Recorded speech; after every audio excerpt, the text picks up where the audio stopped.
ಮೆಂತ್ಯ ಪಲಾವು ಸಿಂಪಲ್ಲಾಗಿ ಕ್ವಿಕ್ಕಾಗಿ ಹೆಂಗೆ ಮಾಡೋದು ಅಂತ ನೋಡೋಣ. ತುಂಬ ಟೇಸ್ಟಾಗಿರುತ್ತೆ ಈ ಮೆಂತ್ಯ ಪಲಾವು. ಮಕ್ಕಳಿಗೆ ಲಂಚ್ ಬಾಕ್ಸಾಗೂ ಕೊಟ್ಟು ಕಳಿಸ್ಬೋದು. ಸಡನ್ನಾಗಿ ಗೆಸ್ಟ್ ಬಂದಾಗಲೂ ಈ ಥರ ಮೆಂತ್ಯ ಪಲಾವು ಮಾಡ್ಬೋದು. ಅಷ್ಟು ಟೇಸ್ಟಾಗಿರುತ್ತೆ. ಅದಕ್ಕೆ ಒಂದು 2 ಗ್ಲಾಸಷ್ಟು ಅಕ್ಕಿ ತೊಗೊಂಡು ಒಂದು ಬೌಲಿಗೆ ಹಾಕ್ಕೊಂಡು ಸ್ವಲ್ಪ ನೀರು ಹಾಕ್ಕೊಂಡು ಚೆನ್ನಾಗಿ ವಾಶ್ ಮಾಡಿಕೊಂಡು ಒಂದು ಸ್ವಲ್ಪ ನೀರು ಹಾಕಿ ಒಂದು 10 ನಿಮಿಷ ನೆನೆಸಿಟ್ಕೊಳ್ಳಿ. ಒಂದು ಮಿಕ್ಸಿ ಜಾರ್ಗೆ ಒಂದು ಇಂಚು ಶುಂಠಿ, ಒಂದು 10 ಬೆಳ್ಳುಳ್ಳಿ ಎಸ್ಲು, ಒಂದು 4 ಹಸಿರುಮೆಣ್ಸಿಕಾಯಿ, ಒಂದು ಕೈ ಹಿಡಿಯಷ್ಟು ಪುದೀನ, ಒಂದು ಕೈ ಹಿಡಿಯಷ್ಟು ಕೊತ್ತಂಬರಿ ಸೊಪ್ಪು, ಒಂದು 3 ಟೇಬಲ್ ಸ್ಪೂನಷ್ಟು ಕಾಯಿ ತುರಿ, ಸ್ವಲ್ಪ ನೀರು ಹಾಕಿ ಈ ಥರ ನುಣ್ಣಗೆ ರುಬ್ಬಿ ತೆಗೆದಿಟ್ಕೊಳ್ಳಿ.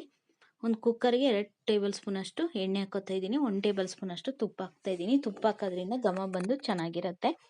2 ಪಲಾವ್ ಎಲೆ, ಒಂದು 1/4 ಟೇಬಲ್ ಸ್ಪೂನಷ್ಟು ಜೀರಿಗೆ, ಒಂದು ಅರ್ಧ ಟೇಬಲ್ ಸ್ಪೂನಷ್ಟು ಸೋಂಪು ಹಾಕೋತಾ ಇದ್ದೀನಿ. 2 ಚಕ್ಕೆ, 2 ಲವಂಗ, ಒಂದು ಕಟ್ ಮಾಡಿರೋ ಹಸಿರು ಮೆಣಸಿಕಾಯಿ ಹಾಕ್ಕೊಂಡು ಫ್ರೈ ಮಾಡಿಕೊಂಡು 2 ದೊಡ್ಡ ಈರುಳ್ಳಿನ ಈ ಥರ ಉದ್ದಕ್ಕೆ ಕಟ್ ಮಾಡಿ ಹಾಕೋತಾ ಇದ್ದೀನಿ.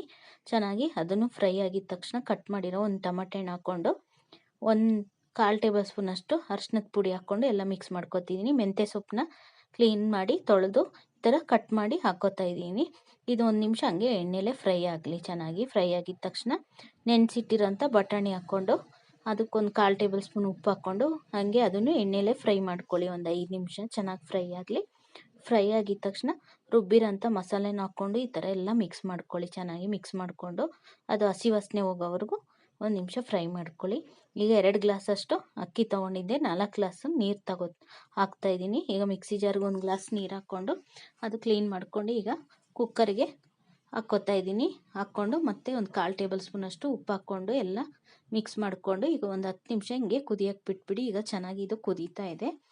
ಈಗ ನೆನೆಸಿರೋಂಥ ಅಕ್ಕಿ ಹಾಕ್ಕೋತಾ ಇದ್ದೀನಿ. ಹಾಕ್ಕೊಂಡು ಎಲ್ಲ ಮತ್ತೆ ಮಿಕ್ಸ್ ಮಾಡ್ಕೊಳ್ಳಿ. ಚೆನ್ನಾಗಿ ಮಿಕ್ಸ್ ಮಾಡಿಕೊಂಡು ಉಪ್ಪು ಸಾಲಿಲ್ಲ ಅಂದರೆ ಇನ್ನೊಂಚೂರು ಉಪ್ಪು ಹಾಕ್ಕೊಳ್ಳಿ. ಖಾರ ಬೇಕು ಅಂದರೆ ಇನ್ನು ಒಂದು ಅರ್ಧ ಟೇಬಲ್ ಸ್ಪೂನಷ್ಟು ಖಾರದ ಪುಡಿ ಹಾಕ್ಕೋಬೋದು. ಹಾಕ್ಕೊಂಡು ಎಲ್ಲ ಮಿಕ್ಸ್ ಮಾಡಿಕೊಂಡು ಈಗ ಕುಕ್ಕರ್ ಮುಚ್ಚಿ 1 ವಿಸಿಲ್ ಬರೆಸ್ಕೊತಾ ಇದ್ದೀನಿ. ಈಗ 1 ವಿಸಿಲ್ ಆಗಿದ ತಕ್ಷಣ ಕುಕ್ಕರ್ ಆರಿದ ಮೇಲೆ ತೆಗೆದು ನೋಡಿದ್ರೆ ತುಂಬ ಟೇಸ್ಟಾಗಿ ಕಲರ್ಫುಲ್ಲಾಗಿರೋ, ನೋಡಿ ಎಷ್ಟು ಕಲರ್ಫುಲ್ಲಾಗಿ ಮೆಂತ್ಯ ಪಲಾವು ಬಂದಿದೆ. ಅಷ್ಟು ಟೇಸ್ಟಾಗಿರುತ್ತೆ ಈ ಮೆಂತ್ಯ ಪಲಾವು.